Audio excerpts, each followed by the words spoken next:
Good evening, Warriors. Great timing for Robert to drop down. It was beautiful timing. Welcome into another edition of the R&R Sports Report. My name is Randy Isbell. With me again this week is, as he has previously said, the better Robert, Mr. Robert Taylor. The Chiefs won, so Taylor agreed to be back. How's it going, Robert? It's going great. The underdog season is in full effect. Legitimately this time. Nobody can say anything. They're legitimately underdogs. So underdog season, let's go. Well, they are the typical underdog of being the road team. It's not a high. The number did not go above 3. And the last I saw, it's going down. So will they be underdogs come Sunday? We'll see what the bettors say. But we'll get into that and so much more. Again, it is Robert Taylor here instead of Robert Hagan. So while we try to do a lot of local stuff here in the LC Valley, Robert's not from the LC Valley, so we are going to really focus in on the National Football League over the next 2 hours or so. We'll hit some of the local stuff later on in the show, but it won't be much because we got a guest on and we're going to have some fun with him. We're going to break down all 6 of the games at Super Wildcard Weekend. We're going to preview all 4 games of the Divisional Round, and we'll talk some coaches and all pro snubs and really just kind of dive into everything that is the National Football League. But Robert, before we break down the games, I just want to get your thoughts now that we're a couple of days removed. We had a lot of messages back and forth throughout the weekend as the Buffalo Bills and Pittsburgh Steelers game got moved a day with all of the weather and the worry with that. Have you seen what happened to the Buffalo area on Sunday, and have you changed your mind that it was changed to the correct thought process that moving the game one day turned out just fine? It looked like football weather to me, man. Moving the game is just how many times is this now for Buffalo in the last 3 seasons? 3? Do they continue to move? I don't know. I get it, but I do remember when they had to move it for the Storms last season. They ended up moving stadiums, which they probably could have still done because they had full heads up on it. And how'd they get their people to the airport? Snowmobiles. Where'd those snowmobiles go? Could have got the players to the stands or to the stadium that way. It's just Buffalo being Buffalo. It's not going to be worried about getting the players to the stadium. Is about the thousands of people that want to come watch the game, which it still was not a full packed place. And we'll get into that. And Kansas City was not fully packed, which was totally understandable for the conditions that they had. It was impossible to get there on Sunday.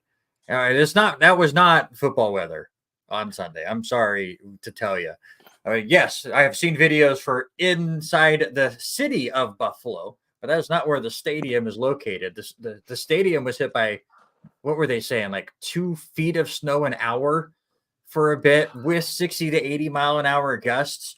People that were driving to the stadium were driving by the ridiculous level of snow that had packed up on the side of the road. It was impossible to play. Maybe they should plan to build their new stadium in Buffalo instead of building it again in Orchard Park, where they're going to continue to experience this in an area where they can't even put a roof on their stadium because the snow would collapse it.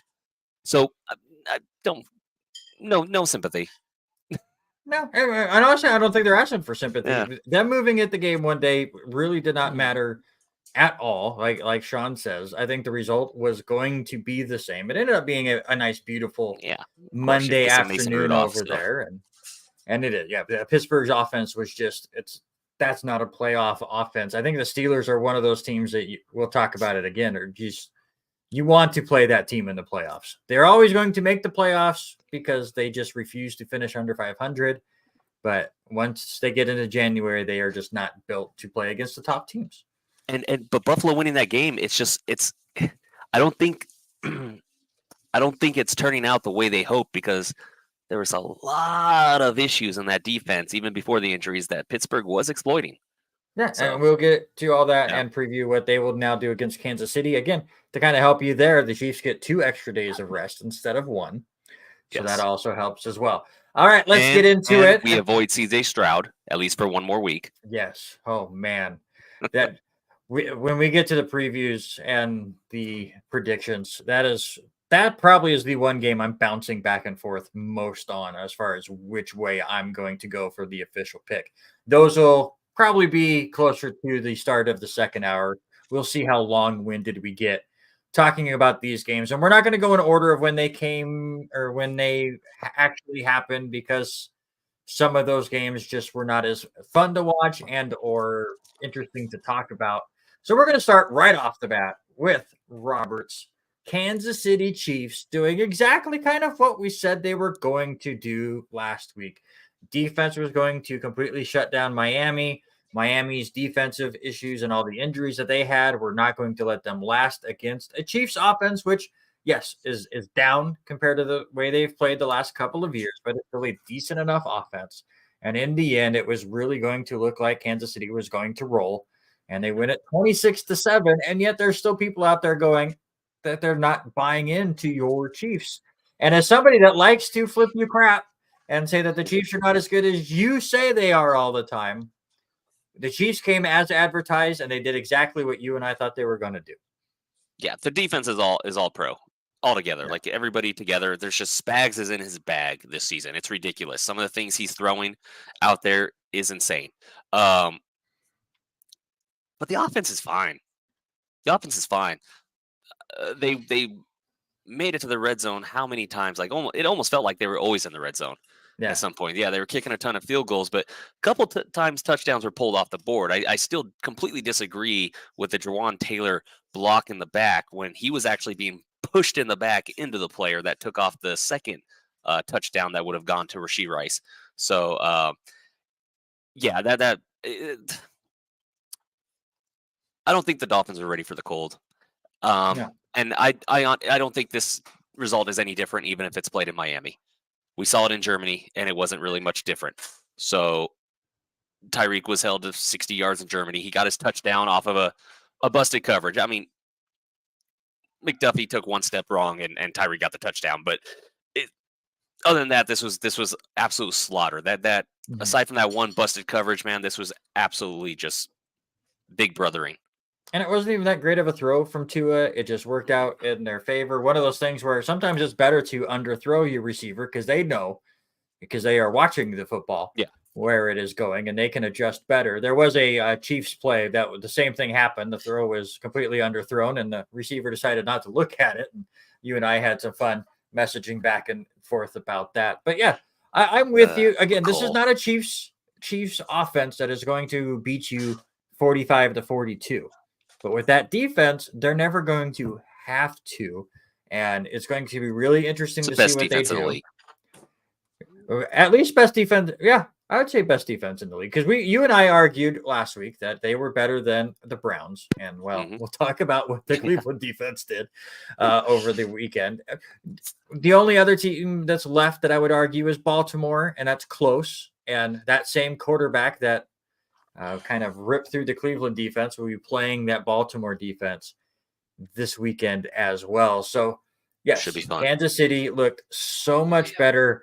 Miami had zero chance in this game. I was shocked how little the Dolphins really ran the football. Raheem Mostert were just with 8 carries. I would have thought he and even Tua would get more into the running game. I mean, I would get into the running game more. They just couldn't get anything going. Yeah. Nick Bolton played probably his best game as a Chief. Definitely his best, aside from maybe the Super Bowl. But Nick Bolton was there. He was flying. And Drew Tranquill and Bolton on the field together. That's an underrated signing by Brett Veach, is Drew Tranquill, taking him from the Chargers, because that man's coverage abilities and his run-stopping abilities, like having those two when they're on the field together, is just, you're not running on them. And it's absolutely great. And I think also an unsung thing that happened is Derek Nottie got injured. So I think they put in Mike Pennell, which actually helped the run game, or stopping the run game as well, helping the run defense. So now 18 carries, they do get 76 yards, but that gets inflated by the 3 runs by Tua for 25 yards. That definitely ups your average for sure. Kansas City obviously looked like they were the better run team in this one. Pacheco, who had his injury issues late in the regular season, came back strong, 24 carries for him. You really thought CEH would get more work than he did, but he had a couple of just strong runs late in the game to kind of help put that one away. But I'm just going to now switch it over. We talk about the drops that the Kansas City receivers have really been known to have. Rashee Rice, you have been praising him all year long, and he continues to become more and more of a number one receiver. He was fantastic. But the one guy that had the biggest issues dropping the football this weekend was Travis Kelce, which I still cannot believe what has happened to him this year. I know everyone's going to blame Taylor Swift. It's just one of those weird seasons for He's old. Kelce. He is getting old, but He's you can banged still up. catch the football when you're old, especially when it's right in your hands. Yeah, and that's another thing too when they're talking about the scores, right? The field goals and all that. Kelsey catches a couple. This thing's like 42-7. You know what I mean? So Yeah, absolutely. They have the 4 field goals and 4 straight red zone trips, but they were never in any doubt of losing this game. So I know a lot of people are really focused in on the red zone issues. While I would like to come on here and play the antagonist to Robert Taylor, I can't. Like, I was worried that this is exactly how this game was going to go, and it was going to be a boring game. And it really was. It's somebody that has zero interest in both teams. It just I was there gonna say was it not depends on much to this game. depends on your perspective, rooting interest, all that. Yeah, for sure. But I enjoyed it. Yeah. The only game that was worse than this to watch was the Philadelphia game last night. That game was brutal. Dude, like, okay, so I mean, we could just obviously it's a nice segue there. So Yeah, like, go for it. we both called it, right? But we called the upset, quote unquote. But like that was even shocking to me. It's just they just look completely just Nick Sirianni is not a head coach. He was pretty much carried by his coordinators, and now that they're gone, we're truly seeing exactly what kind of coach he is, and it couldn't make me happier after that nonsense he pulled in the tunnels. Right. So we'll see if he still has a job in the next week or so. There's been a lot of rumors that he might be let go. Mike McCarthy for Dallas is in that same boat. And we'll talk about the Dallas game here in a little bit. But the Cowboys defense gave up at halftime. The Eagles defense just never showed up. Like, there were just so many times where you just felt like you hate to. We are armchair quarterbacks. We sit and we enjoy the games. We don't play these games. So I never want to be that guy that questions effort, because sometimes, you just don't have it that day, but you are doing everything you can to try to perform. You didn't feel that from the Eagles. And even in the first half, when score-wise it was still a winnable game for the Eagles, you just never felt like they had a chance to win that game. And then the second half happened. Baker Mayfield made a couple big plays, and that was really all she wrote. The moment they were down by 2 scores, like I stopped watching, or at least stopped focusing in on it, because you knew there was no way the Eagles were going to make a comeback.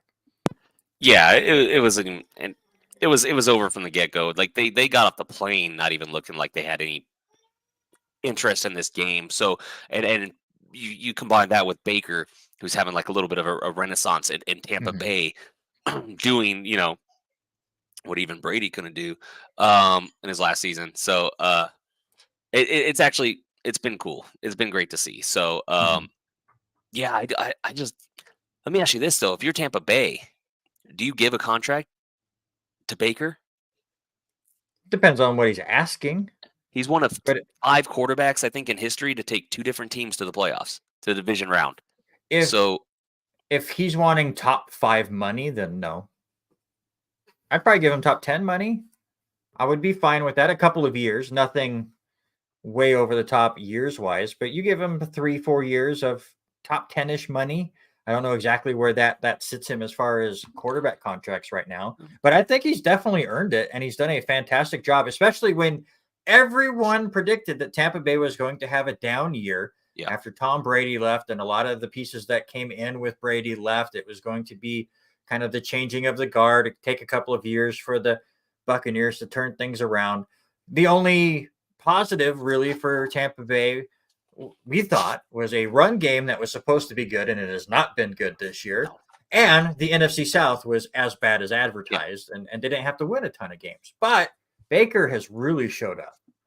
Yeah, and think about it this way.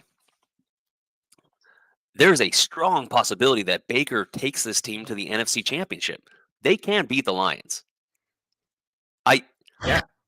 It's like it's not a slam dunk for the Lions in this game. This is actually a really close game, and I mean I'm tempted to pull that upset on that one. So it's I mean, going to be interesting. And again about this game too is it was actually warming my heart to watch this game with all the rumors about hey and all the people all the talking heads saying that the Chiefs should sign Mike Evans. So seeing him drop so many passes in the game, I was like, built for KC. He's ready. So yeah, but he still comes up with just the biggest catches as well. Right now, Baker's only making $4 million this year. I see a comment 2 for 25. If it's 25 total, that's not enough. Jordan not with Love the right QB now. market. Yeah, Jordan Love right now is making more than 12.5 a year, and he's definitely going to get paid. But Jimmy Garoppolo is getting paid $24 million a year. So if I go, let's see, count down to 10, there's 5, 6, 7, 8, 9. Daniel Jones and Dak Prescott and Matt Stafford are all tied for the 10th highest paid quarterbacks at $40 million a year. I don't know if I go 40 for Baker, so maybe I have to drop out of the top 10. But a Ryan Tannehill, nearly 30 million, you give him 2 years of that, I'd be fine. Baker, if he takes him to the NFC Championship, 236 could actually work. Yeah. 36 out there, yeah. 236, I think that could work. 354, something like that. I could see it happening. He's proven. Also, he's looking good. He's looking really good. You talked about it when the Patrick Mahomes contract was signed, that it was not going to take long for him to drop out. Patrick Mahomes already the 8th highest paid quarterback. Yeah, it's in the league, and he's going to drop even more as more and more of these guys come out and get contracts, and it's funny how the market always works. But yeah, we'll get to Tampa Bay and Detroit here shortly. That is another one that I've been bouncing back and forth. You look at some of the stats, it's really interesting. Last kind of notes on the Eagles. We think that Sirianni most likely could be done with Philadelphia, should be done. Jason Kelce, though, comes back. What felt like one extra year because they were so close in the Super Bowl, and they were bringing back most of that team. It felt like Jason Kelce really wanted to win the Super Bowl last year and retire on that note. Pushed it one more year. Was thrown, I don't want to say thrown under the bus. He was thrown under the pile time and time again for the tush push, and that had to just take a toll on his body. But just Jason Kelce, top 3 center of all time. Yeah, 100%. Even though I strongly disagree, he was the best center the past 2 seasons. I thought he was getting his accolades based on name value. I mean, he was great. Don't get me wrong. I thought he was number 2. Slight bias, but numbers support the fact that Creed Humphrey was better. But yeah, he's first. It's hard to say first ballot Hall of Famer, first center, but I mean, he's a Hall of Famer for sure. I think the writing was on the wall the minute the refs started calling false start on the tush push, because he was moving the ball and getting so low and moving the ball so far forward. Probably something they should have checked on a long time ago. But what a like poetic ending, so to speak. Like, he loses the game in his last game where the tush push failed and was stopped. Right. That's just like face masking or not, which it should have been. So it was still stopped. Yeah, and in the end, it didn't really matter either. But just shout out to Jason Kelce. His podcast with Travis is always fun to listen to. Their clips, great. They have a good time. His wife is hilarious. If you've never seen their podcast, they have a really good time. So well wishes to him in retirement, and we'll see what the Eagles are like next year in an NFC East that we thought it had questions already. And now with what we've seen from the Eagles and what we've seen from the Dallas Cowboys, we'll get into that game where they get beat 48-32, and it never felt like it was that close. The fourth quarter where Dallas started to get some offense finally going and try to cut into it, made it feel a bit better. It was 27-0 at one point. Just it was all Packers from the start. And the moment the Dallas offense started to get going, the defense absolutely no-showed. There was a touchdown pass to a Green Bay Packer who, you live in California and I live in Idaho, and we were closer to that receiver than any Dallas Cowboy defender was. It was brutal. Yeah. Deron Bland being a first team All-Pro is an absolute travesty. He basically got the Marcus Peters treatment where he got a bunch of interceptions, but he couldn't cover a damn thing. Like he got it because of his pick sixes. That's it. But that's it. He got it against terrible quarterbacks. So the entire Cowboys defense was overrated because they were beating. Same thing with the Dolphins in the offense, right? It was just beating on bad teams. So, and I say that as like a fan of a lot of their players, but Dan Quinn is just not a good coach. The game is passing by, and Mike McCarthy is also situationally not a good coach. Mm-hmm. And by the way, Robert Hagan is up in Pullman calling the Clarkston Bantams basketball game. So he's out this week and he's out next week as well because Clarkston just keeps scheduling Tuesday games because they're a bunch of jerks. I say that because I say that because the week after that I'm gone because Lewiston has a Tuesday game. So it's always an absolute mess. And actually, speaking of that, Robert Hagan just messaged me. The Bantam girls are leading 35-15. Start of the third quarter against Pullman. Bantams, those girls undefeated still on the year. Still really, impressive. really good. They're a fun team to watch. As far as Dallas goes, before we get to the team that matters still, obviously CeeDee Lamb had his issues with Dak Prescott. Early on in the game, you saw some jawing between those two. He still gets his 9 catches, 110 yards, not a ton else. Outside of that, I think it is official that Tony Pollard is not a number one running back. Everyone was thinking that, oh, yeah, we can get rid of Zeke and we'll be totally fine with Tony Pollard. It was totally fine to get rid of Zeke because he has shown in New England he is not a number one running back anymore. But Pollard definitely was not the answer. So the offense really had its own issues. We didn't expect them only to score 7 points in the first half, but it really was their defense that straight imploded. It's so interesting to me that obviously we live in the LC Valley, Idaho, Washington border, Pacific Northwest. There he is. We get a lot of Seattle Seahawks fans in the area, and all I hear, because Pete Carroll has been let go, is they want Dan Quinn to be their head coach.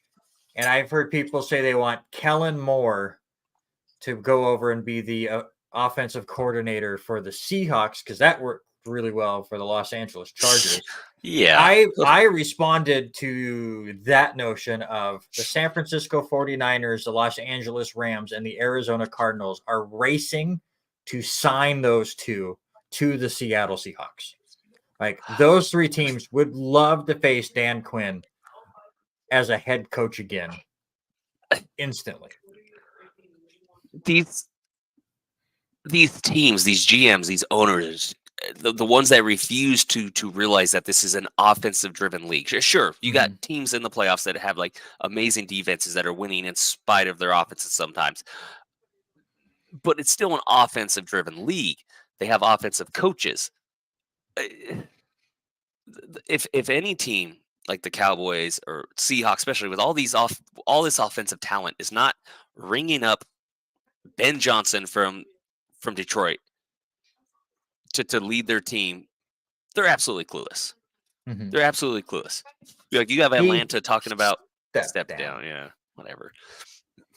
He stepped down. It basically said, Yeah, hey, and we're going to actually, go that's in a not different even true. situation. So, but we respect what And you've done for yeah, our organization. So we'll just keep you on if we can. but this statement is not even true because Pete Carroll 2 days before he stepped down said, "I expect to be the head coach of the Seattle Seahawks." Hmm. So it Yeah. wasn't him 2 days later going, Mhm. actually, And that was the it owner would be saying better. otherwise, Yeah, saying, it's the hey, owner going, "You are not coming back. How do you want to handle this? yeah, We pretty appreciate much you winning a Super Bowl here." 100%.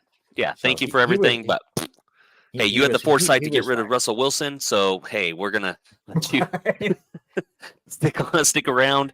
Um, yeah. Ben Johnson, Bobby Slovic. I think he needs more experience, even though the way he's running the offense in Houston is amazing.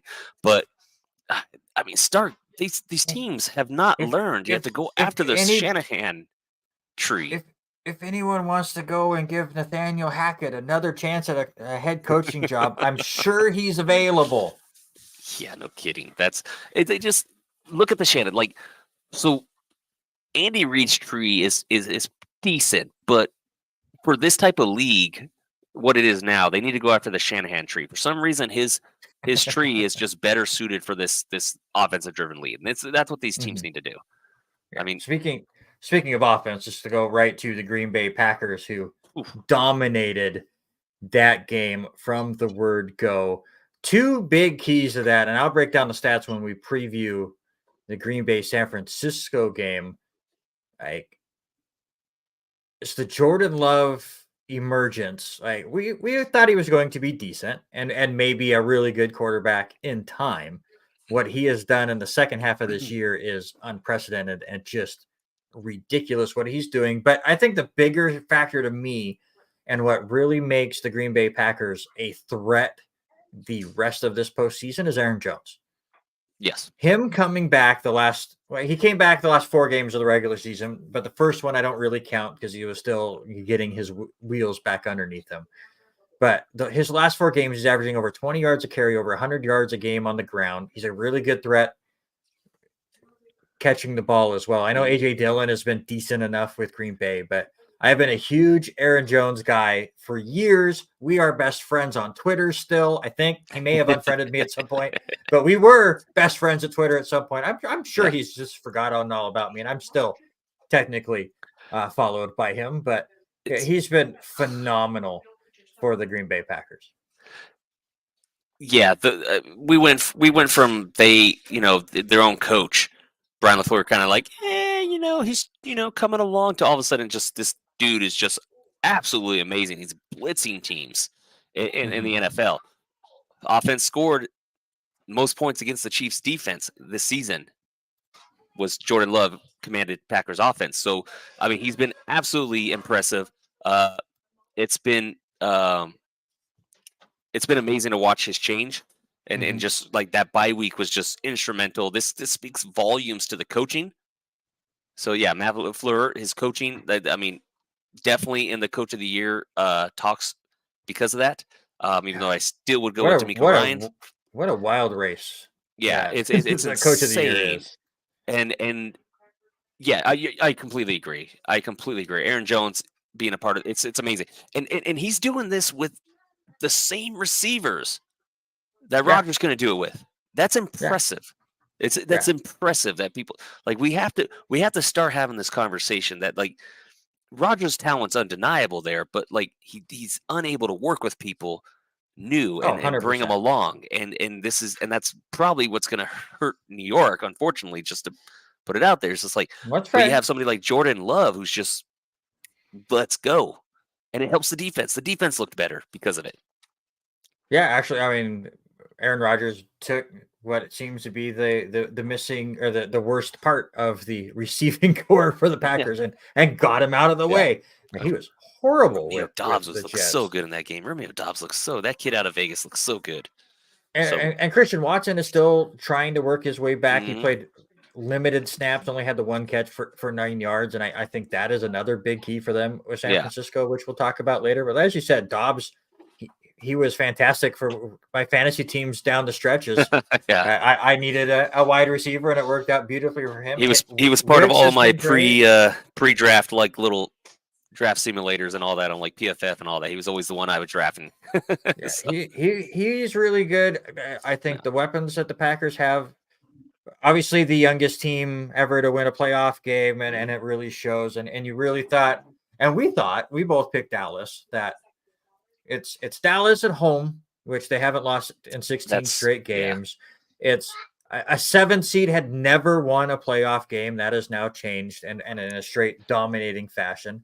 Didn't And we talk last week about how like the 7th seed's pointless, or I don't know if yeah, maybe in a I've conversation, but like always it's hated like, them extending the but playoff or now, expanding yeah. the playoff format. But this is the first time it worked out, and it works great for Green Bay. And Hmm.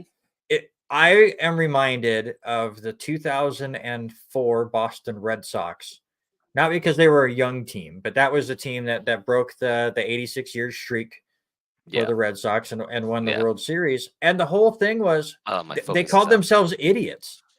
They called themselves idiots all year long because they're like, well, we don't know better. Yeah. So, and then they go down 3-0 to the Yankees in the ALCS, and they basically go, don't let us win game 4 because we're going to go on a run. Because again, we don't know any better than what we're doing. And they end up becoming the first team to go down 3-0 and still win the series. Then they sweep the Cardinals. And that's what I feel like the Packers are right now. They struggled. They look like they were going to have their growing pains. All of a sudden, they're getting on a run, and they're too young to know better that they should not be beating these teams. Yeah. Jordan Love should not have made some of the passes he made in that game. So, off the back foot, like dare I say, Mahomesian, like from like his 2018 season, or like some of those passes looked really good, and just looked like some of his off I'm drawing a blank, got talking in the back, but yeah, some of his off script passes and everything, man, just looked great. I, this is a definite challenge to the 49ers. 49ers fans 100%. may not want to admit it, but this is going to be a tough game for them because that 49ers defense is not that good. I'll tell you right now, we have 4 games left. They're all difficult to pick. Obviously, Except for not one. one for you because of your allegiances. But I also have Um, reasons. yeah. Oh, yeah. I know you have come prepared for sure, but this is a great divisional round that we're about Hmm. to embark in. We got rid of the fluff as far as the playoffs go, and I think we're going to talk about the rest of these wild card teams in a second. But I'm just on a tangent here, and I'm curious your thoughts. Yes, Is sir. there a team left that if in a month from now we said that team won the Super Bowl, you'd be shocked by?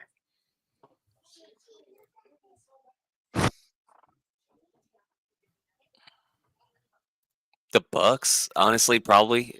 Like, I'd be shocked. Even like I think, man, the Bucks. I think the Bucks, man. It's. I'd be shocked with them, but at the same time, I could see it happening, I guess, but I'd still be shocked. So, Yeah, Bucks make a little sense. However, that's a team that made it to the Super Bowl 2 years ago. Yes, a lot of that's yes. Tom Brady, but Hmm. they have overperformed what we thought. And maybe it is just Philadelphia looking so bad that they helped the Buccaneers look that good.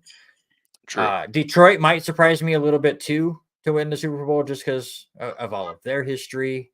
And well, let's talk about that game. They Hmm. beat the Rams and the closest game that we had over the wild card week, and they went at 24-23. Really fun Yeah. storylines that you had through all of that with Goff and Stafford going back to their against their old teams, and Eminem, as you said, being shown 110 times. Apparently, I was bowling, so I was only watching it here and there live I and just watching wish the they'd stick to highlights. sports, not stop showing the celebrities and all that through in the crowd. I just want to watch the game, you know. I felt the same way watching the Philadelphia Tampa Bay first half. They showed Aaron Judge a lot as he Mm, was hanging out in Tampa Bay. So no, yeah, I totally get it. But I'm on Ross St. Brown, man. That dude he's might great. be a top 5 wide receiver for years to come. I don't know if he's quite up there at the top of the CD Lambs or the Tyreek Hills, but he can get there quickly. 7 catches, 110 yards here. I do worry that the Lions are a bit too one-dimensional. They just don't run the ball. And David Montgomery is not enough that where he's going to run a lot. And that's where I worry about them going forward. But the Lions are pretty decent of a team. Yeah, he's very. I'm gonna say Brown is very Rashee Riceian. So I mean, he's close. You know, he's almost as good as Rashee Rice is. So, but he's definitely got the talent to keep up with Rice, so to speak. But yeah, I'm not worried too much about the lack of the run game for Detroit. What I think I'm worried about most for Detroit is when is Dan Campbell going to cost the team the game? That's kind of my thing. He's aggressive to a fault, and I mean they almost lost the game. Yeah. So, and quite frankly, there's an argument that they probably should have lost that game because that was an egregious no call on that pass and interference on Puka Nacua. That was how that wasn't called is insane. Yeah, but refs this we season. said it all year long. It's the refs are going to make a couple of really big mistakes, whether it is egregious or obvious, or they just made it up. Yeah. Who knows? Yeah, they just it's a mess. We just want consistency. And a lot of it is just the rules are too vague at times, and then the holding calls are too vague. I love the fact that Nick Wright learned something about the holding calls. I did too, about it. Somebody does the strip motion that holding is no longer a thing, because though even in the play he was showing, it never really felt like the defender was making said motion. But if you try to do the rip, it's not holding. I guess Jeff Schwartz has been saying that since Super Bowl 54. So suck on that, 49ers fans. Yeah. So it's things you know. It's not held. He was not held as much as other people have been held and no call. Yeah, I will say that.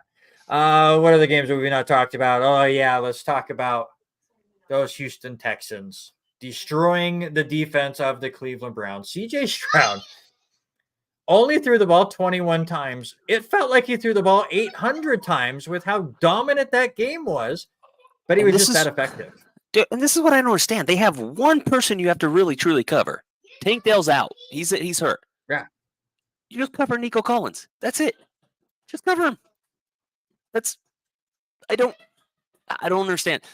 The Browns' defense was overrated. It really was. I think we talked about it last week. They had the least yards given up in the entire NFL. That's because their offense was giving the ball up and turning it over. And so I thought it was overrated. It looked overrated, but that does not take away from the fact that CJ Stroud is a monster. Mm-hmm. And I said it to you before. Like, I'd rather face Buffalo than CJ Stroud at this point. I'd rather face Josh Allen than CJ Stroud.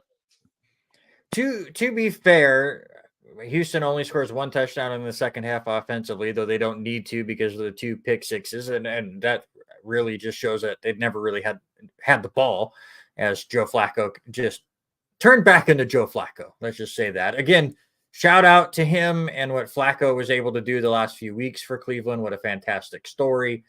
It just was not enough against Houston. It's another team with the Texans that I do feel like they are a bit one-dimensional. Devin Singletary is decent at running back, but he is not a game changer at that position. So the Ravens can really focus on trying to stop the pass. But as we've said, CJ Stroud makes it extremely difficult to stop it, even if that is your main game plan.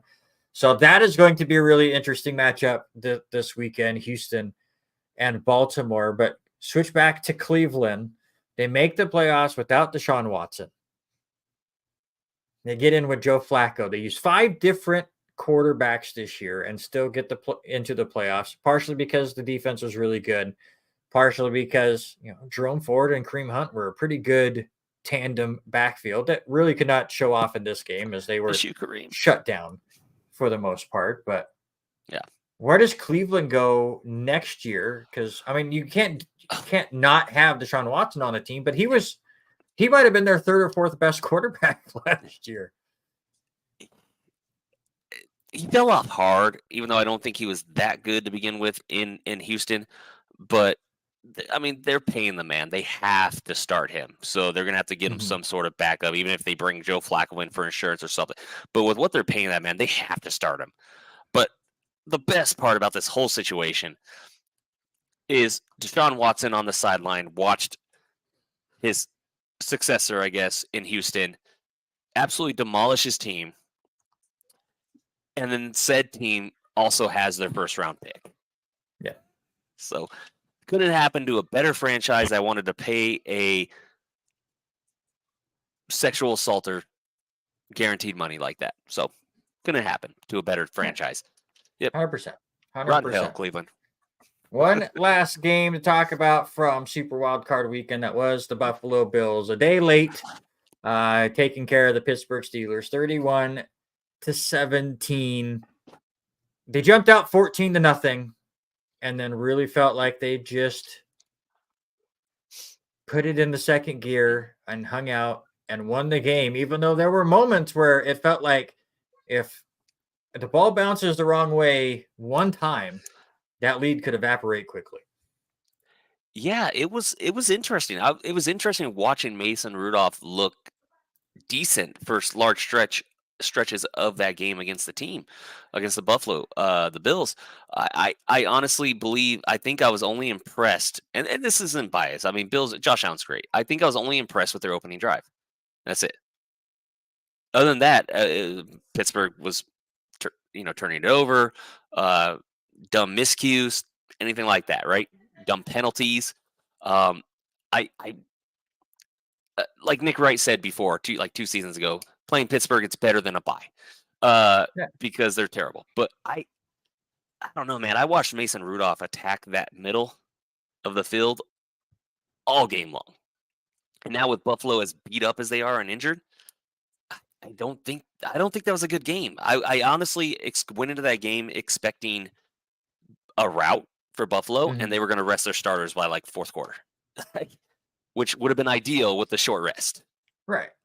Yeah. So and for sure, I came into that game going, if Buffalo really impresses, that could be my excuse to have that fun debate and pick the Bills over the Chiefs. And we'll get into those predictions here shortly. But they jumped out early. To me, it was great to see Josh Allen not have that mistake. Doesn't throw an interception in the game. That's going to be extremely key for them against the Chiefs now it's time on Sunday. I really love James Cook. That is somebody I don't want to root for because he's a division running back, but what he has been able to do to balance this team and kind of take some of the pressure off of Josh Allen was key. Obviously, Allen has that crazy run for a touchdown. I think that was the other big key for Pittsburgh. Two of the big plays, they had bad tackles. One, yes, the fake slide, but Shakir scores on a touchdown he shouldn't have scored on, but Pittsburgh just could not wrap him up. So it'll be interesting. And obviously, when we get to that preview, it is Mahomes playing on the road in the playoffs for the first time. It's going to be a big rivalry game between these two. And it's everything that has happened before doesn't matter come Sunday. But it really felt like that first quarter, Buffalo was out there to make a statement. And then they forgot to continue making that statement the last three quarters and just kind of rested on their laurels. They got the win. That's all that matters. It's not a beauty pageant. We're not scoring them by how good they looked. Win in advance, and that's totally fine. I am just really curious when we get to this game between the Bills and Chiefs, if it's not a really close game, but more defensive based. And I think if that's the case, I give the benefit of the doubt to the Chiefs only because Josh Allen is more mistake prone. And a big turnover could definitely change the outcome of that game. So it'll be really interesting. We'll preview that here shortly. No, sure. Yeah. All right. Those were your Super Wild Card games. Let's go ahead and start previewing the division round games. And we will do them in the order that they're in. So let's go right to it. Saturday afternoon, 1:30 p.m. on ESPN. That's Oh, by the Pacific way, time nice. because West Coast is best coast. I agree. And by the way, nice 22 million people watching on Peacock. So WWE fans rejoice. We didn't have to pay anything extra. Everyone whining Yeah, about having to sign for Peacock. Guys, it's WWE. It's on there already. Just should have sign been on up there a for long it time already. ago. But Yep. it's on ESPN. It's a rematch of back in week 1 where the Ravens did win 25-9, but we can all agree CJ Stroud is a different quarterback than he was in week 1. Before I get into some of my 100%. stuff, what do you think about it this game? Who you got winning? I mean, I would like to go full Nick right here and just pull the whole. Hey, Houston's winning. Arrowhead Invitational's back on track. It's back on the program. I just think I think they just lost Noah Brown, I think, as well. I think is his name, wide receiver in Houston. They lost him in the game against Cleveland. So now they're down yet another wide receiver. Mm-hmm. So now it's even more Nico Collins centric. And I think the Ravens are just going to. I don't know if they're going to get a lot of sacks because I know they led the league in sacks, but I mean the Houston offensive line is actually really good and very underrated. I do think the Ravens win this game, and I think they win it by maybe a touchdown. I don't think I'll go further than that. Yeah, I don't know. I think this is going to be a really good game. And if it's really close, the magic that CJ Stroud does could make it really interesting. Obviously, Robert Hagan, the Baltimore Ravens fan, Yeah, is sure. going with the Ravens. I am also going to go with Baltimore, but just give you some information out here, maybe to change your mind if you are with us with the Ravens and you want to switch. But one thing that I really like that obviously CJ Stroud against the Jets gets injured and misses 2 games after that, and the offense kind of sputters for a bit. But in the last 6 games that CJ Stroud played, 0 turnovers for Houston on the year, 23 touchdowns, 5 interceptions, and 3 of those 5 interceptions came against the Arizona Cardinals of That all was a really teams. bad game. Yeah. So really only 2 interceptions in games that mattered because nobody cares about what you do against Arizona, that's for sure. However, Baltimore's been really good this year as well. They haven't lost since about mid-November, other than week 18 when none of the starters played. But we warned about it last week.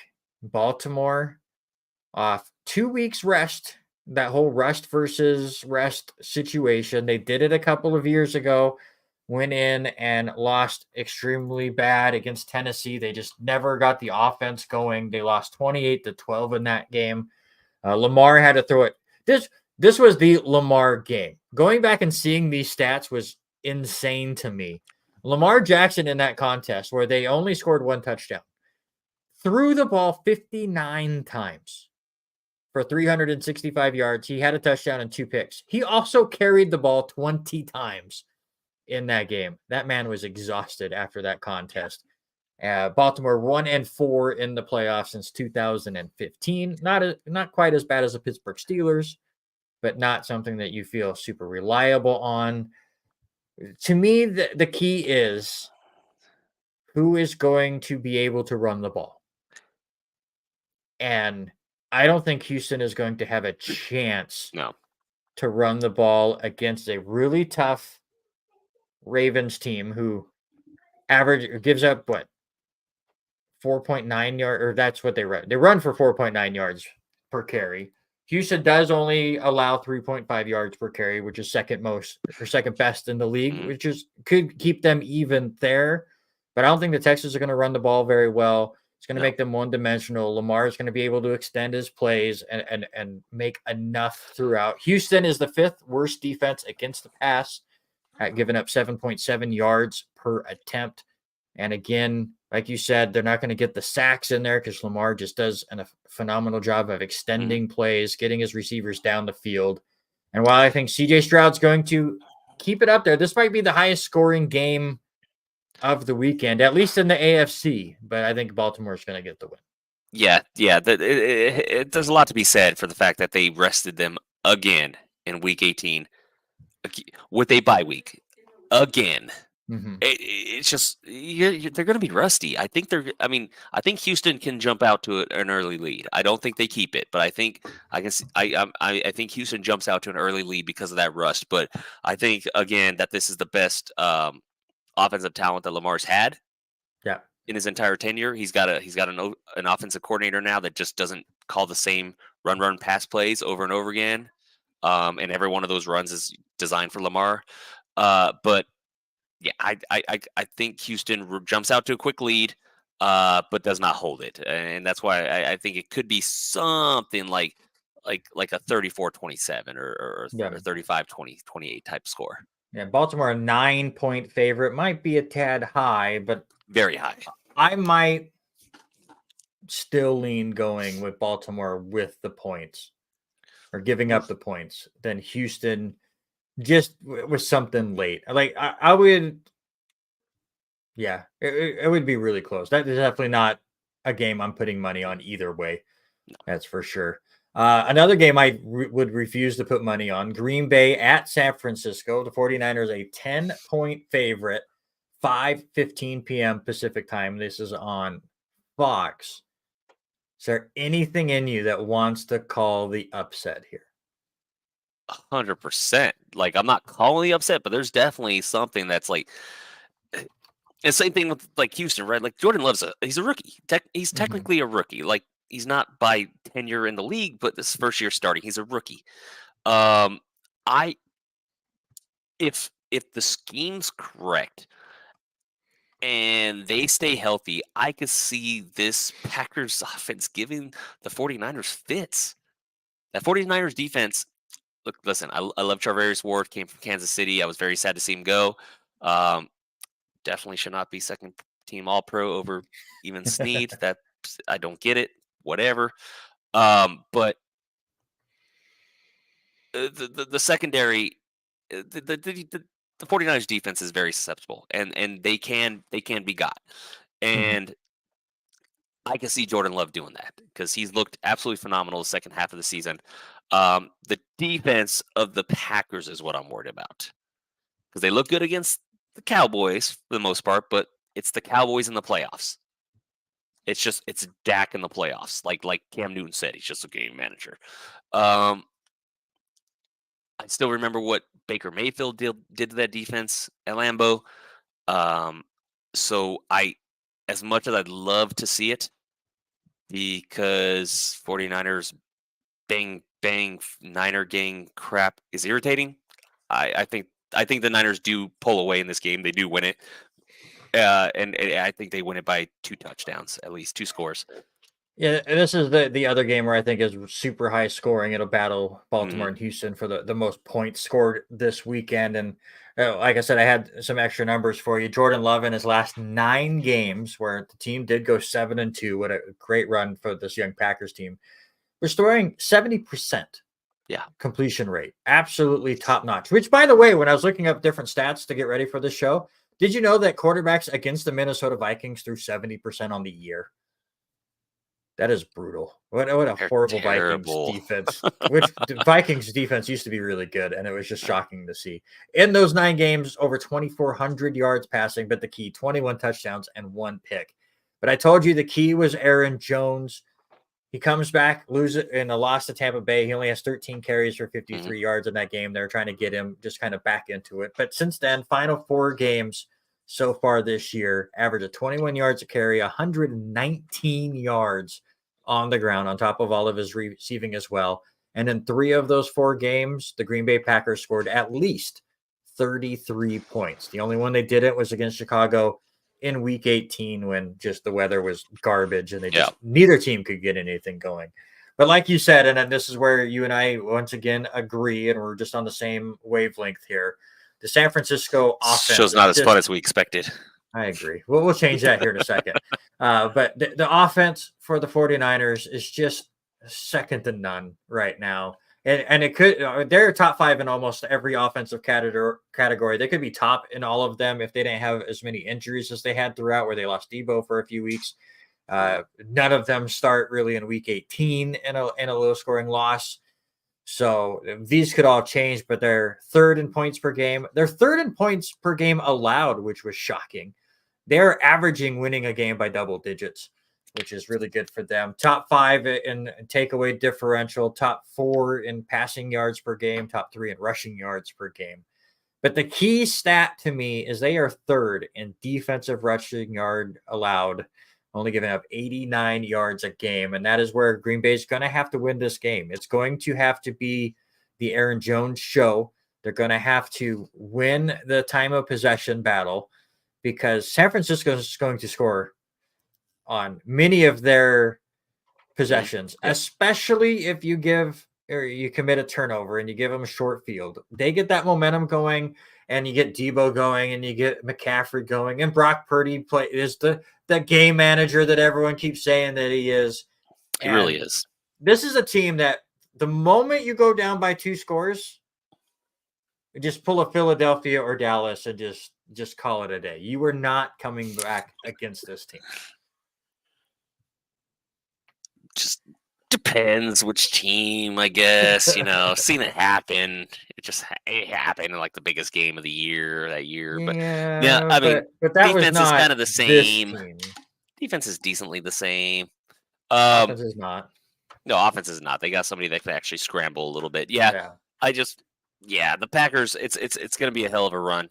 I'm going to be rooting for the Packers. I just don't see them pulling this one out. Then we get to the Sunday games. Noon kickoff on NBC. Probably the game I'm least excited to watch, but it could be one of the more contested games. Tampa Bay at Detroit. And I'm just going to ask you really quick. Can you tell me the year? The last time Detroit won 2 playoff games in the same year? Like 1973. 1957. Jeez, For those of you that do not know, that is 10 years before the Super Bowl was invented. In that year, the Lions won the NFL championship when they beat the Cleveland Browns 59-14, and their quarterback was Tobin Rote.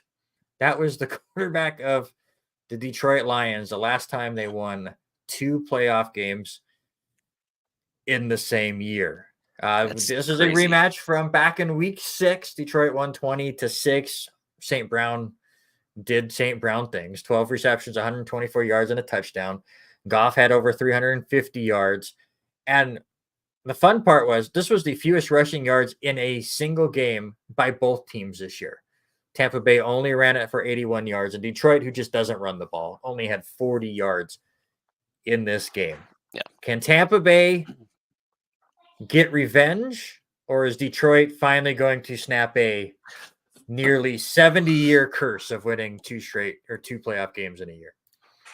As much as I loathe the Detroit franchise for ruining 2 of the greatest Harry messages careers. me NFL title. It's an NFL championship. This is not wrestling. Stop it.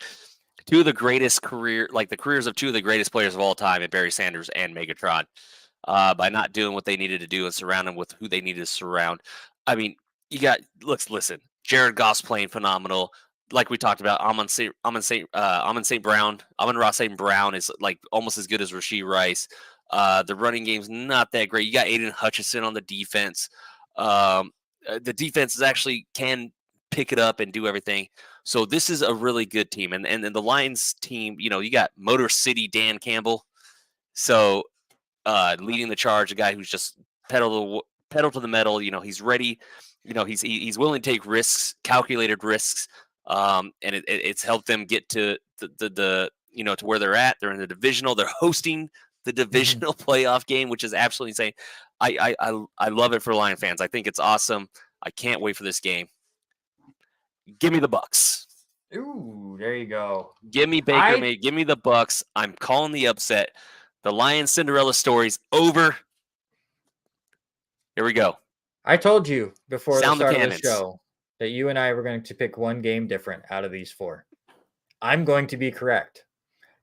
It was the incorrect game. I'm going to take the Detroit Lions, give them 2 playoff wins in one singular year, it would be awesome. And I'm just going to throw this out here. I'm not saying I'm rooting for the Super Bowl. I'm not saying that I'm predicting the Super Bowl. I'm not saying it's one that I want. However, if we somehow get to, what is it, February 7th is the date of the Super Bowl this year, February something, and it's the Detroit Lions and the Kansas City Chiefs. I don't know who the halftime show is, and I don't care. Can we just throw them out and have a battle? But we could throw them out anyways. Taylor Swift and Eminem. Can we just get Taylor Swift and Eminem to be that halftime show? That'd be interesting. Yeah, we can get Eminem to do Stan, and Taylor Swift can do the Dido part or whatever. Yeah. So absolutely, sign me up. Yeah, but it's not happening. Give me the Bucs. I think the offense is gonna continue to roll. The defense is gonna step up when it needs to. Jared Goff's gonna throw 2 interceptions. Dan Campbell's gonna go for it on 4th down. It's gonna cost his team. Give me the Bucs in the upset. Yeah, it could be an interesting one. Yeah. You stole my joke. All right. Let's get to it. Kansas City Chiefs, the Buffalo Bills. The main event of the divisional round, Sunday, 3:30 p.m. Pacific time on CBS. And I have been requested to step aside from this debate. Because Harry Broadhurst wants to have a Buffalo Bills, Kansas City Chiefs. You couldn't give me like a 13-second warning? Funny. Also, I heard your snide little remark about Allen's interceptions this year. Fun fact, guess which quarterback had more turnovers than Josh this year? Mahomes did not. We can look that up. Mahomes did not have more turnovers. Josh Allen has the most. So, Buffalo's great. They're a great team. But Daddy's home, as the Bills say. And I say that because he's coming to take over Buffalo and send the Bills packing, break their hearts once again. I still love you, Harry. But the last game, we didn't have Pacheco. We didn't have Drew Tranquill. Rice wasn't where Rice was. Nick Bolton barely played, as it was I believe his first game back from IR. James Cook won't do anything. Josh Allen will do Josh Allen things because he's amazing. But in the end, it's the Bills against the Chiefs in the divisional round, sir. It's been foretold.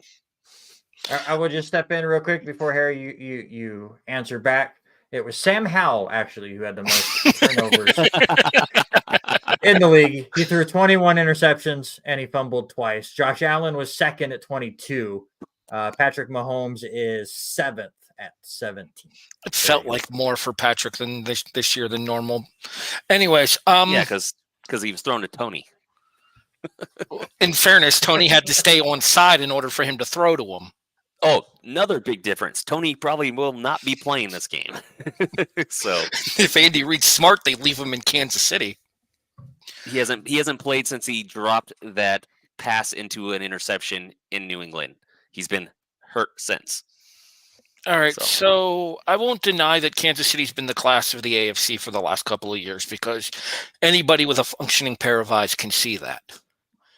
However, this is different to me, and the reason this is different to me is because this is Patrick Mahomes on the road for the first time and having to come to arguably the toughest stadium to play in football.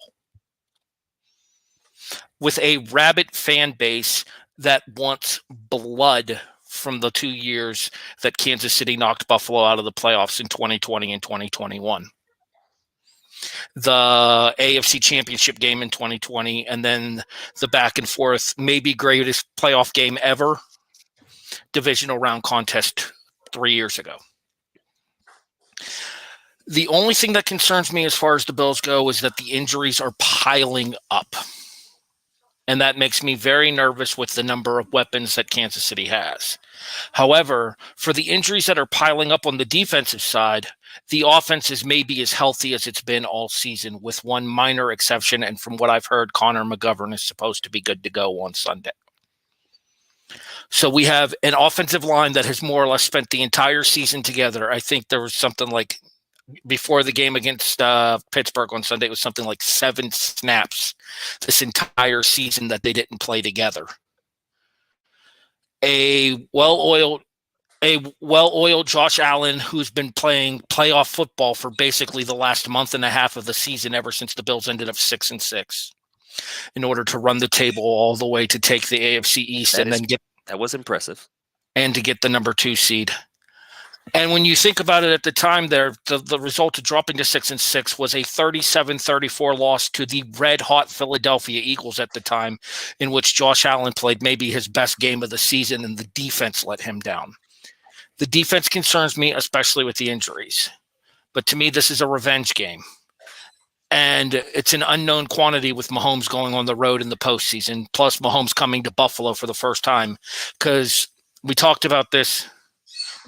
Mahomes hasn't come to Buffalo before, has he? COVID year, 2019, went to Buffalo.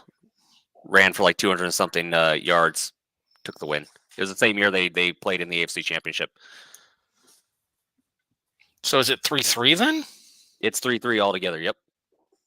Oh. Yeah. I didn't realize you guys came to Buffalo that year. My mistake on that one. That's all right. There's no fans.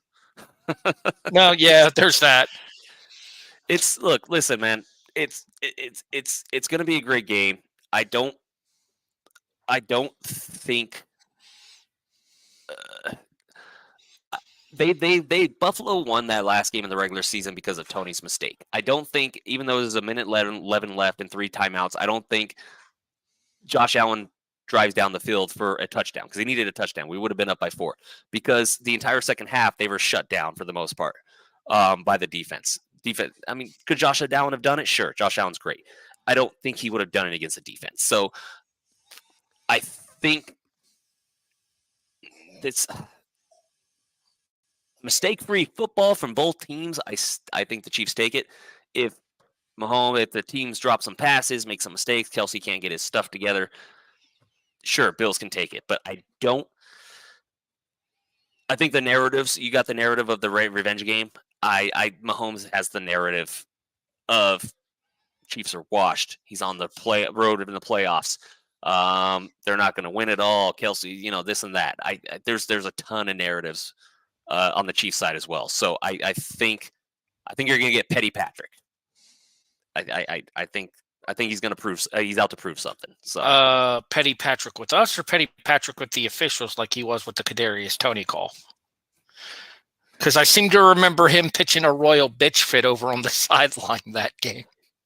Yeah, because it wasn't the first time that anybody lined up offsides in that game on the offense, and that was the first time they called it. So, and trust me, anytime anyone ever lined up offsides, I got the message from Robert. Just want consistency. I don't argue the offsides. I just want consistent officiating. That's it. Good luck with that. Ask the LA Rams how they feel. All right. Yeah, they deserve it. But in overall, cards on the table here, this is the matchup in the AFC now. Don't get me wrong, Cincinnati and Burrow have been a phenomenal story the last couple of seasons, and I wish Burrow nothing but a speedy I know, we both don't like him because he took us both out 2 years ago. I don't like him because he's overrated. But the system is Jamar Chase.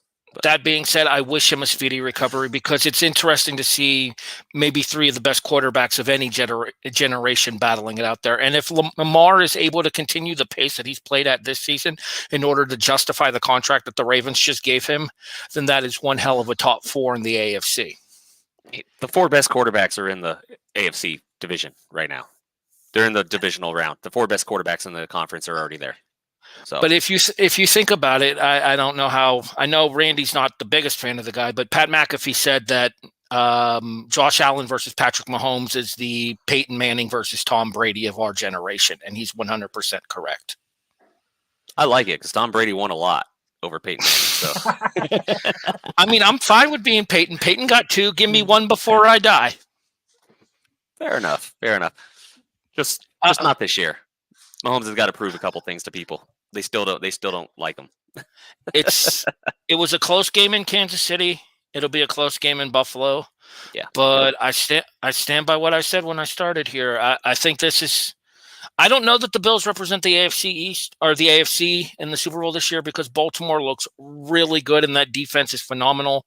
CJ Stroud might be the hottest player in the NFL right now, and that's a scary thought to run up against him regardless of where that game is played. even with Stroud having to go on the road for it, because Houston would have to, regardless of who wins our matchup. I think vengeance is Buffalo's this year. I think Buffalo knocks Kansas City out on Sunday night. Well, sir, I will be respectful in victory. I won't. Karma's a biatch. Honesty is a fantastic policy, and we respect that here on the R&R Sports Report. I will bounce See back you Sunday, sir. Oh, Before I let Harry go, I will say this while he's still here. So I know he's still going to listen, but I'll say this before you bounce out of here. This is not Brady and Manning as far as Josh Allen and Patrick Mahomes. Now, if Josh Allen can win this and then make the run and win the Super Bowl, then yes, maybe we can have a debate. But at least, we can debate whether Burrow is overrated or not. I don't think he is at the level of being a Peyton Manning himself, but at least he has accomplished what Josh Allen cannot, and that is beat Patrick Mahomes and make a run to the Super Bowl. Still waiting to see that from Josh Allen, and this is probably his best chance to do it. We will see. I said a few seconds ago, CJ Stroud might be the hottest player. Facts, Haley.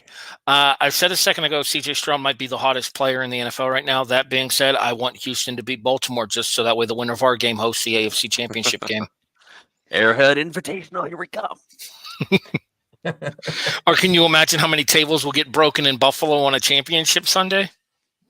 Yeah, they'll move it to Monday. Only if the weather is terrible. Come on, you have to admit they couldn't have played in that Sunday condition. Did you? I'll never admit it. Did you see the field? Never admit it. Good luck Sunday, man. All right, thanks for hopping in there, Harry. Appreciate him. He's part of the Bad Bracket show that we have started on YouTube. Go look that up. We did best cereals. By the way, before we move on, real quick, Robert, what is the best cereal of all time?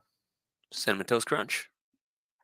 I think that was the runner-up last year, or in our.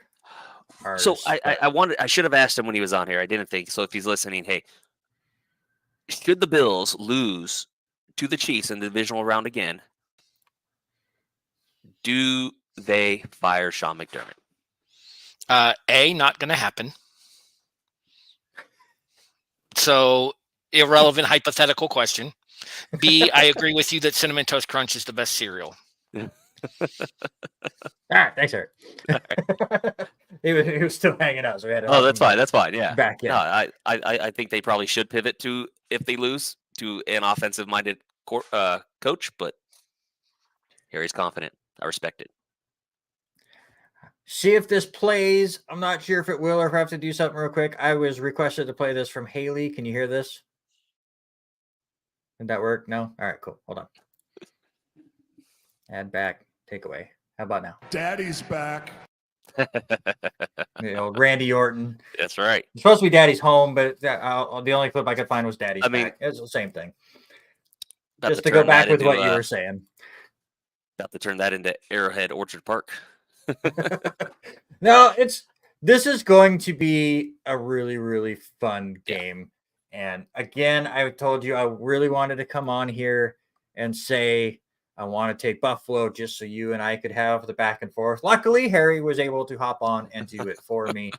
But as much as I am getting tired of this Kansas City dynasty, we just got done with a dynasty with the Patriots. We don't need another one instantly. I do think Kansas City wins this game. And while you both are hoping that Houston, the officials cashes. So Houston, you guys are both rooting for Houston, but none of us really are betting for it. So that at least Baltimore will have the home game. This is gonna be a really fun one, and I'm so glad it is the finale of the round. I'm glad it's at 6:30, so it should be done right around the time I start bowling myself, so I can actually focus on the game and enjoy it. It's going to be a really good one. The best news is Carl Cheffers can't officiate it because he just did the wild card round. So we're getting Sean Horchie. So that should actually be a fairly officiated game. So looking forward to it. So sad that we have to figure out who the referees are going to be. There's some good ones, but there's some really bad ones like Cheffers. And other dude, I hate his name, but yeah. Right. All right, we're gonna call this in about 15 minutes or so. We'll go an hour and a half because outside of the NFL stuff, we don't have a ton of stuff to talk about. We got a couple more things to talk about, though. Bill Belichick is no longer with the New England Patriots. Of course, that happens the day after we get off the air. Was Pete Carroll before or after our show too? I think it was after. I think he was after as well. Yeah. So Pete Carroll gone, Bill Belichick gone, Nick Saban retired. That also happened the day after. So we're losing all of these ridiculous, fantastic coaches. Pete Carroll definitely not on the same level as Bill Belichick and Nick Saban, but still a really good coach in his own right. But just we'll hit Bill Belichick real quick, and we'll get the others here shortly. But Bill Belichick, greatest coach of all time. Do we agree there? I don't think it's fair to judge him going from somebody like Brady to Cam and Mac Jones and Bailey Zappi. So, in terms of record and accolades, yeah, but it's hard to say it because of the fact that he hasn't won without Brady at all. Yeah. Look at one of his contemporaries, Andy Reid, has won with multiple quarterbacks. Made it to the playoffs, won divisions, made it to Super Bowls with more than one quarterback. Belichick doesn't have that, at least as a head coach. I know he's got the rings with the defensive coordinator, but as a defense coordinator, but it's the hard. trophy's it's hard. named after Lombardi because he was first, not because Trophy's he was named the after best. Lombardi because Clark Hunt, or not Clark Hunt. What's part of my language? The wife, forgot her name, but she kind of suggested it.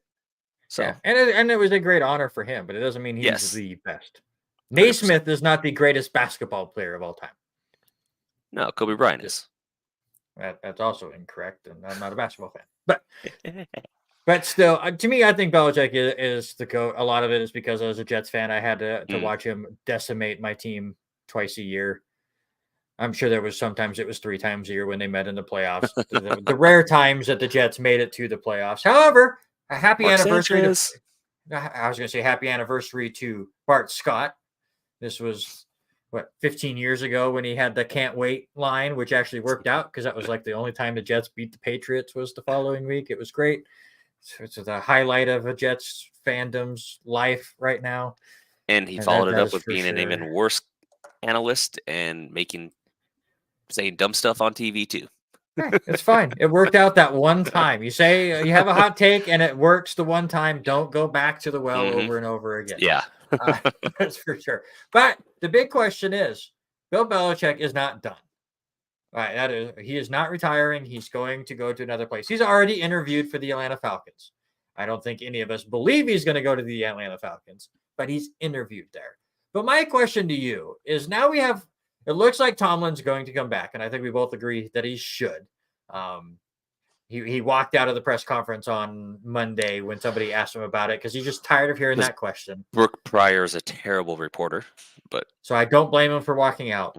But it looks like he's coming back. We're still waiting word on Mike McCarthy with Dallas, and we're still waiting word on Nick Sirianni with Philadelphia. With Bill Belichick being available, do you dump him hoping that you can win the Bill Belichick sweepstakes? He's going to Dallas. I think he's going to Dallas. Fair. Yeah, I think he's going to Dallas. I think McCarthy's done. And Jerry Jones won't be able to help himself. He's gonna snag Bill Belichick. But if anything, it fixes the defense. There? If he wants to get paid, oh yeah, there's still talent. Yeah, but does he want to deal with that? I mean, he's had Robert Kraft, who it has been in the media enough himself, but he is not at the level of Jerry Jones. Sure, but at least Jerry Jones will be able to draft, whether he drafts well or not. I mean, he's had some pretty good draft picks. So Bill can just concentrate on the coaching. I don't know if Bill Belichick just wants to. That's the other thing, is I think that was the whole thing with Bill Belichick. He wants to run the show. Yeah, no team should give him that chance. He can't draft. So You just can't draft it, and the I, team I should not give agree, him a but chance. he doesn't Yeah. agree. That's why I think Bill Belichick is the greatest coach of all time because he kept giving himself the worst draft classes out there, and then he still won It's terrible. until Tom Brady left. But it's a complete mess. But so you have Belichick, who's a free agent coach. You have Pete Carroll, who we don't think is going to be done coaching. You have Nick Saban, who retired from Alabama, but if he ended up being a head coach in the NFL, it would not shock me, though I think he may take a year or two off. Obviously, Jim Harbaugh is still out there getting interviews with NFL teams. I bring all of this stuff up because the question is this the greatest free agency ever as far as head coaches go?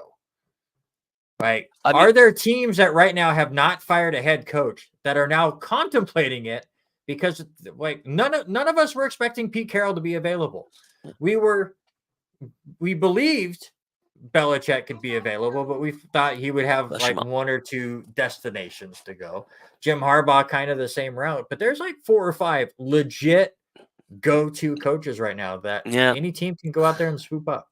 And I think the only one I'd really want to scoop up, especially if I'm a team like Philadelphia that should fire Sirianni, is Mike Vrabel. So, Vrabel too. I forgot to bring him up. So because we talked 100%. About him last week.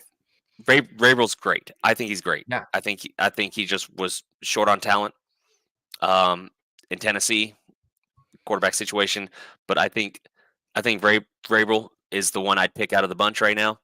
I just prepare him with a great offensive coordinator, which he had in Tennessee before with Arthur Smith, who was a terrible head coach, but great offensive coordinator in Tennessee. Ryan Tannehill had his best seasons with him. So, yeah, I think Vrabel, fire Sirianni, get Vrabel, and just, kind of rebuild. Could you? I mean, obviously, we all think Vrabel's probably going to get a head coaching job. I was with Harry. I thought he was going straight to New England. That's another thing we didn't talk about. Gerard Mayo already named the head coach. He was the successor, and that plan goes through. Hopefully, he does a really good job there with New England, but not too good. Jets would like to continue to stay out of the basement, please. But is there a chance? I mean, there's enough jobs out there. Vrabel's going to get one, but is there a chance that a team could somehow talk him into just being a defensive coordinator for a year and retooling his outlook on things? Because, like you said, it's an offensive-driven league. A lot of teams want offensive head coaches.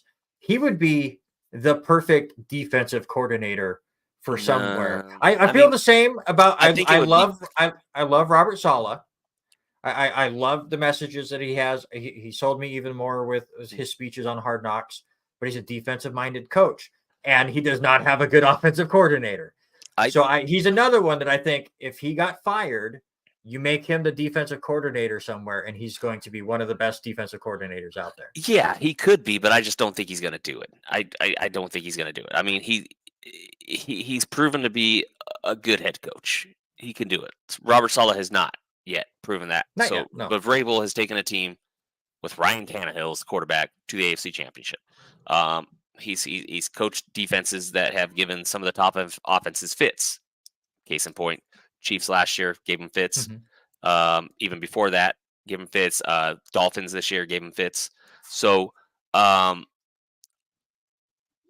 think it's head coach. He might take a year off. He might take next season off and just to relax. But no, Vrabel's head coach. He's a head coach material, 100%.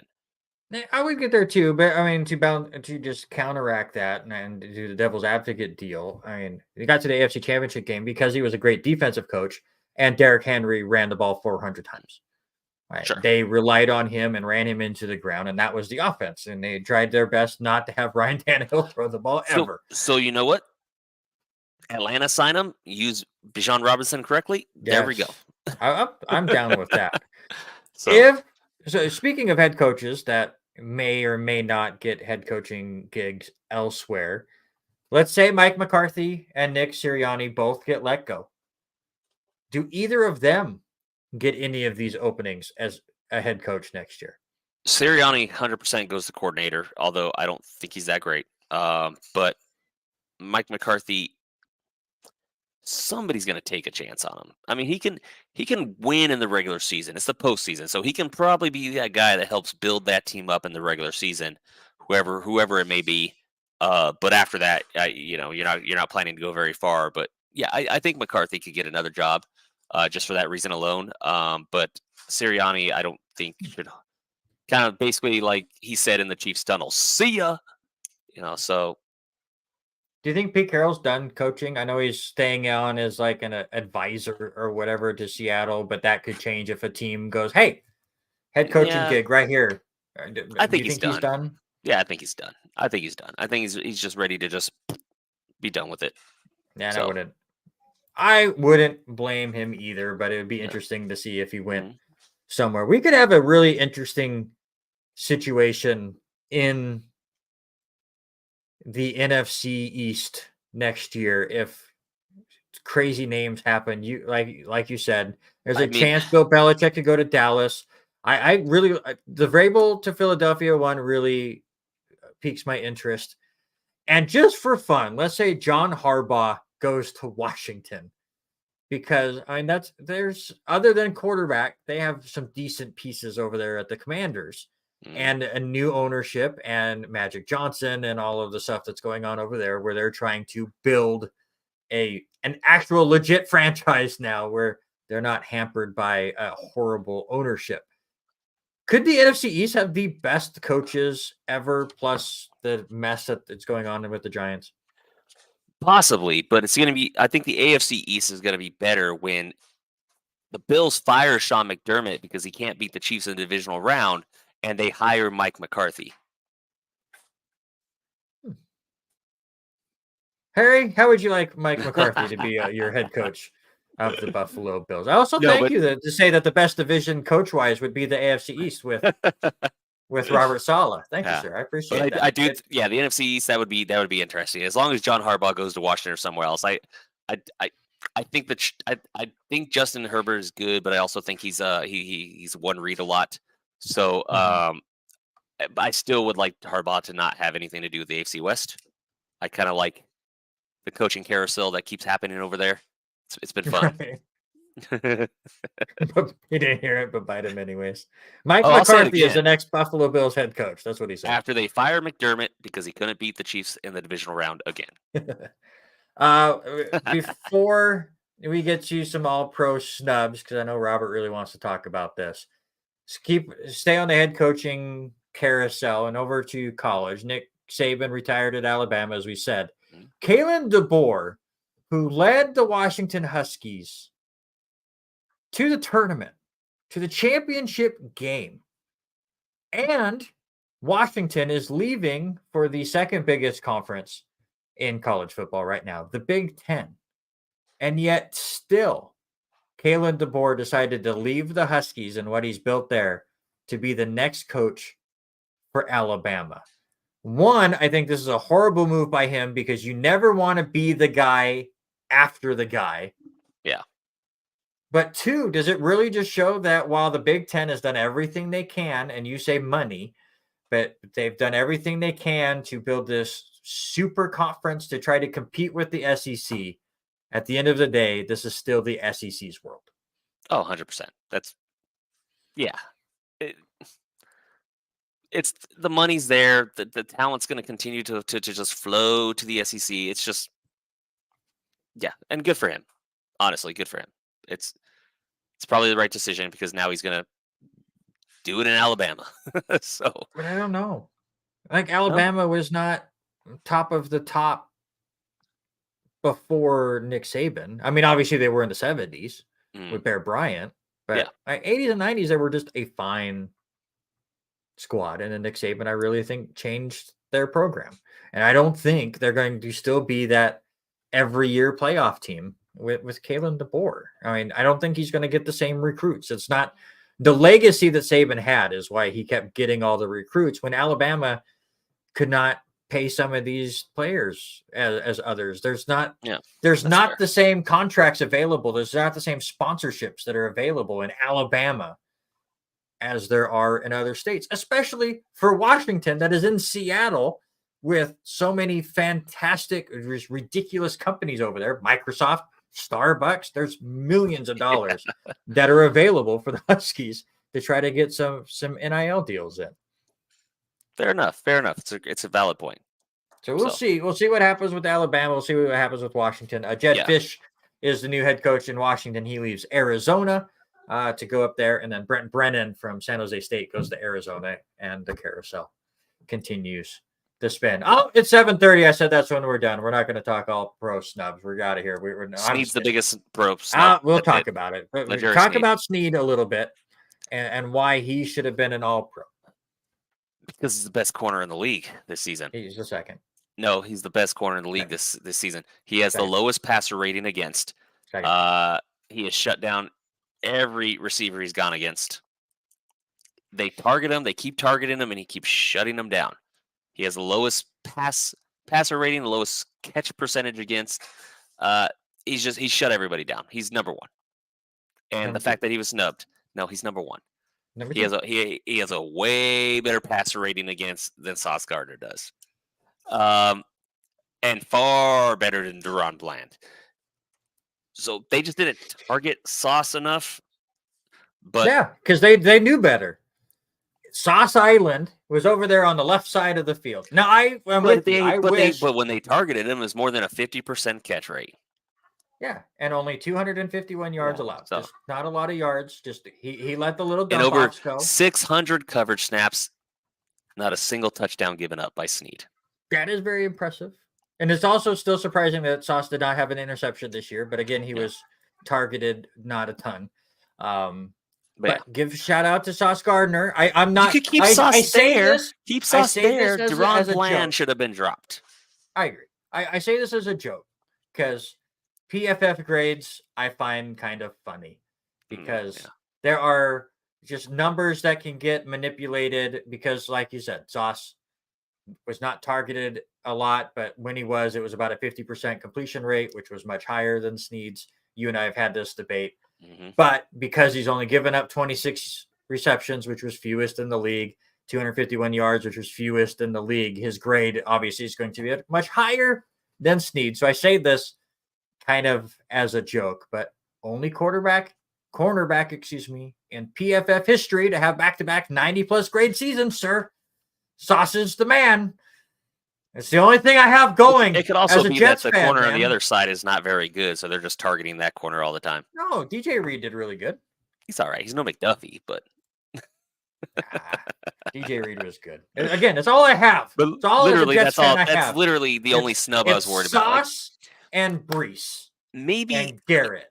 Aside from Snead, probably Butker over Tucker. Tucker was not that good this season. Butker was better. Tucker actually struggled, and so I honestly have never looked at these all pro teams because I don't care. I know it's more important for the players and stuff, and congratulations to them. All pro is much more important than Pro Bowl. I will say that. Sure. It's just one kicker makes it, right? I think so, like per round. Like there's two, first team and then second team. And the Dallas kicker didn't get in? Yeah, it was weird. So I think he might have got in on second team, maybe. Yeah, because Brandon Aubrey, I mean, yes, he missed a kick in the final week of the regular season. He missed an extra point in that horrible playoff game. But Aubrey was perfect until week 18. Yeah. And so that is actually kind of surprising to me. Now I have to look this up. And I hate these things. All pro team. Let's see. Kicker. Oh, yeah. No, Brandon Aubrey was first team. Oh, Brandon Aubrey's first team. Okay. I think it was Pro Bowl. And Jake Elliott. Yeah. Jake Elliott was second team. So yeah, but Butker should have been second team. So I don't know. Who knows what they vote for? The fact is, I said, Snead didn't even take second team. I don't understand that. Even Peyton Manning said that he's his Pro Bowl invite. So are you surprised they picked McDuffie over Snead? In terms of the slot, if they were trying to separate it, no, because he has been absolutely great in the slot. But if I was to pick one or the other, it's Snead, 100%. Yeah, Snead's just he's 100%.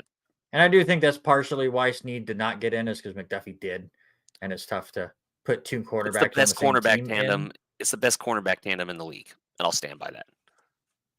It's up there for sure, if not the best, second. Right. It's I top would two at say least. I like the Jets cornerback duo of DJ Yeah. Reed and Sauce Gardner, but yes, I would say that DJ Reed would be below both McDuffie and Snead stat wise this year, and it definitely showed. So yeah, I am there with you. But there you go. That is going to do it for a little bit shorter of a show, and we'll get into more of the local stuff next week. LC, big weekend basketball wise last weekend. They got some great wins. Go to lcwarriors.com to see all the local stuff. We're just not going to get into it with a guest from outside the area as much. I will have a tennis preview for LC up later this week. They'll have their first tennis matches on the 20th. Lewiston is on the road for the next couple of weeks. The next time they'll have a home game, or a de facto home game, will be the Golden Throne game against Clarkston, a big one between Hagen and I, a week from Friday. Robert Hagen will be gone again next week as Clarkston has basketball, and then I will be gone the week after that because Lewiston will have basketball, but we'll have guests on here as we always do. Maybe I'll talk Robert Taylor into it if the Chiefs completely roll, but he doesn't want to say that right now because he doesn't want to jinx it, and then his team gets beat, and then Oh no, they're going to completely roll. Yeah, so all right. So Robert Taylor has booked himself for next Tuesday, win or lose. He's locked himself in. There you go. No, we'll have somebody on. We'll make it work. Also, go check out Bad Brackets. It's just search Bad Brackets on YouTube. The first episode is up. It was the best cereals. Harry, Eric, and Robert Hagen were on that episode. We just recorded last night best animated Disney movies, not counting Pixar. That'll be out on Monday night. The Lion King. And you guys can debate on what movies got snubbed from the bracket, which ones made the final four, and which one won the whole thing. Thank you guys so much for hanging out with us. Have a fantastic week. That is the better Robert, as he had a better record than Robert Hagen in the wild card round. So we can say definitively the better Robert this week. I'm Randy Isbell. Until next Tuesday, this is the R&R Sports Report, and we are